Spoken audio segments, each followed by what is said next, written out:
Hello बच्चों, let's read the question. Two blocks of masses m1 and m2 are placed in contact with each other on horizontal platform. The coefficient of friction between the platform and the two blocks is the same.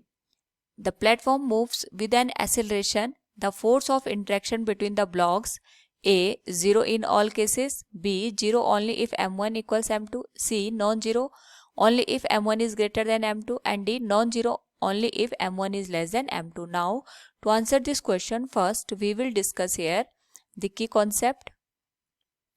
And here the key concept is frictional force, which is given as mu into n. And n is normal reaction force and mu is the coefficient of friction between the given surfaces. Now पहले हम question को understand करते हैं. यहाँ पे हमारे पास दो blocks हैं जिनके मासेस m1 और m2 दे रखे हैं. इनको हमने यहाँ पे एक दूसरे के साथ कांटेक्ट में रखा हुआ है और इनको हमने एक हॉरिजॉन्टल प्लेटफॉर्म के ऊपर रखा हुआ है. इनमें according to the question the coefficient of friction between the platform and the two blocks is the same. यानी हमारे पास जो ये प्लेटफॉर्म है इसका और जो दोनों ब्लॉक हमारे पास दे रखे हैं इनके बीच जो फ्रिक्शन काम कर रहा है उनके लिए जो कोफिशिएंट का यहाँ पे वैल्यू होगा वो दोनों के लिए सेम होगा. So we can say coefficient of friction is same और हम इसको यहाँ पे कंसिडर करते हैं. दोनों के बीच में जो कोफिशिएंट ऑफ फ्रिक्शन है that is given as mu. Now यहाँ पे इस क्वेश्चन का आंसर करने के लिए हम पहले दो केसेस कंसिडर करके चलेंगे. उसके अकॉर्डिंग इनके बीच का जो इंट्रैक्शन फोर्स है ये किस तरीके से एक्ट करेगा वी विल गेट दैट. तो सबसे पहले हम ये कंसिडर करते हैं ये हमारे पास आ गया मास m1 और इसके साथ हमने यहाँ पे कांटेक्ट में रखा है मास m2. ये मान के चलते हैं कि ये जो हमारे पास प्लेटफॉर्म पे रखे गए हैं इसका जो एक्सेलरेशन है ये a के बराबर है. तो दो कंडीशन में सबसे पहला केस हम ये मान के चलते हैं कि यहाँ पे जो एक्सेलरेशन की वैल्यू है that is less than mu into G. अगर इसकी वैल्यू यहाँ पे जो म्यू इंटू जी है इसके कम होगी तो इस केस में जो दोनों फोर्सेस के बीच में नॉर्मल रिएक्शन फोर्स होगा इसकी वैल्यू क्या होगी हम इसे कंसीडर करके चलते हैं. तो जब हमारे पास यहाँ पे ए की value less than mu into G होगी उस पर्टिकुलर केस में जो दोनों के दोनों ब्लॉक है ये यहाँ पे सेम एक्सेलरेशन के साथ मूव करेंगे. यानी अगर हम बात करें यहाँ पे m1 जो ब्लॉक है ये एक्सेलरेशन ए के साथ मूव करेगा. इस पर्टिकुलर केस में यहाँ पे क्योंकि ए की वैल्यू लेस देन म्यू जे है तो जो फ्रिक्शनल फोर्स है ये सेम डायरेक्शन में यहाँ पे एक्ट करेगा. तो इसकी वजह से जो फ्रिक्शनल फोर्स की वैल्यू आएगी इसको हम लिख सकते हैं F1 इक्वल्स m1 इंटू ए. सिमिलरली यहाँ पे अगर हम बात करें दूसरे ब्लॉक के लिए क्योंकि दोनों सेम कॉन्टैक्ट में रखे हुए हैं और यहाँ पे दोनों के बीच में सेम कांटेक्ट होने की वजह से और साथ में फ्रिक्शनल फोर्स सेम होने की वजह से जो एक्सेलरेशन की वैल्यू होगी ये हमारे पास सेम आएगी. यानी अगर हम यहाँ पे ये मान के चल रहे हैं कि हमारे पास जो m1 ब्लॉक है वो a एक्सेलरेशन के साथ यहाँ पे मूव कर रहा है तो जो m2 ब्लॉक है ये भी सेम एक्सेलरेशन के साथ यहाँ पे मूव करेगा. यानी यहाँ पे अगर हम बात करें इसके बीच में अगर फ्रिक्शनल फोर्स को हम F2 मान के चलते हैं तो इस केस में जो फ्रिक्शनल फोर्स की वैल्यू होगी that will be m2 into A. तो यहाँ पे जिस डायरेक्शन में हमारे पास ब्लॉक ए मूव करेगा उसी डायरेक्शन में ब्लॉक बी भी मूव करेगा. जो वैल्यू हमारे पास यहाँ पे ब्लॉक ए पे या हम कह सकते हैं ब्लॉक m1 पे यहाँ पे फोर्स की वैल्यू होगी वही ब्लॉक बी पे भी यहाँ पे फोर्स की वैल्यू होगी. तो इस हिसाब से अगर हम यहाँ पे कंसिडर करें तो दोनों के लिए एक्सेलरेशन की वैल्यू सेम होने की वजह से यहाँ पे जो दोनों का नॉर्मल रिएक्शन फोर्स है उसकी वैल्यू यहाँ पे 0 हो जाएगी क्योंकि यहाँ पे एक्सेलरेशन की वैल्यू सेम है. So we can say normal reaction force in this particular case will be 0. जिस डायरेक्शन में ब्लॉक ए मूव करेगा उसी डायरेक्शन में हमारे पास यहाँ पे ब्लॉक 2 भी मूव करेगा विद सेम एक्सेलरेशन ए.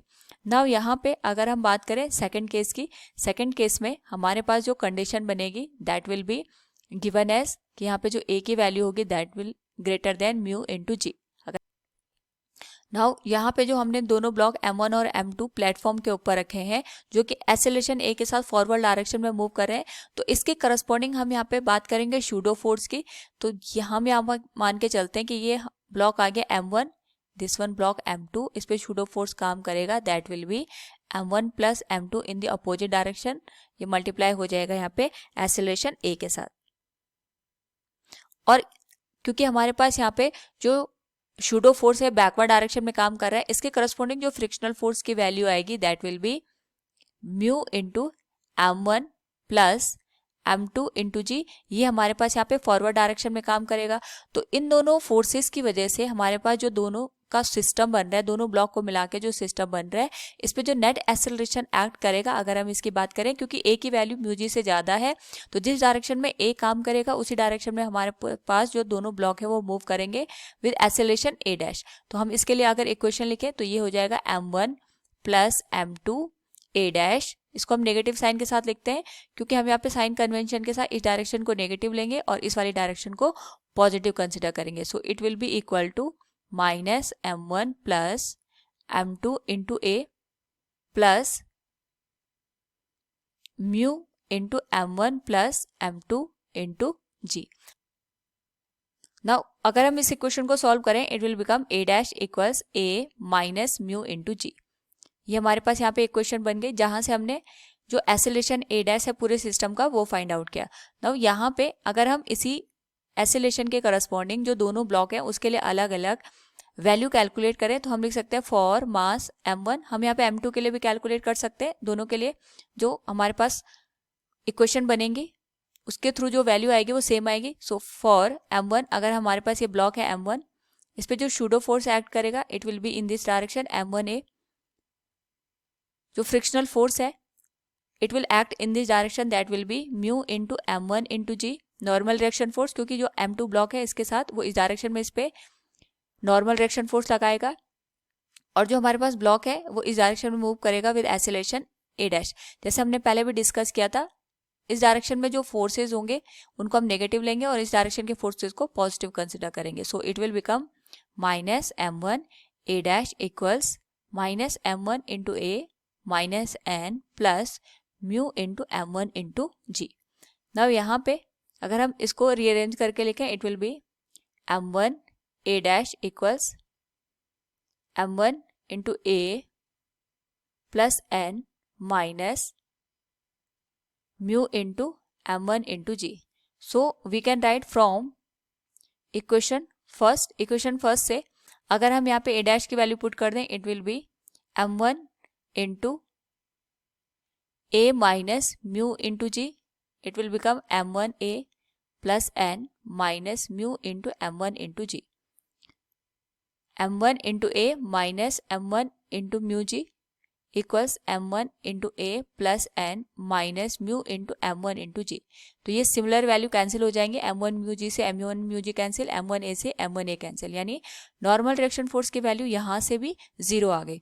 तो हम यहाँ पे चाहे कंडीशन कोई भी लेके चले, दोनों ही केसेस में या हम किसी भी केस में जो नॉर्मल रिएक्शन फोर्स की वैल्यू आएगी between the two blocks it will be 0। So from the given option we can say the force of interaction between the blocks 0 in all cases. Option A will be the correct one. Hope all you understood it. Thank you and best of luck.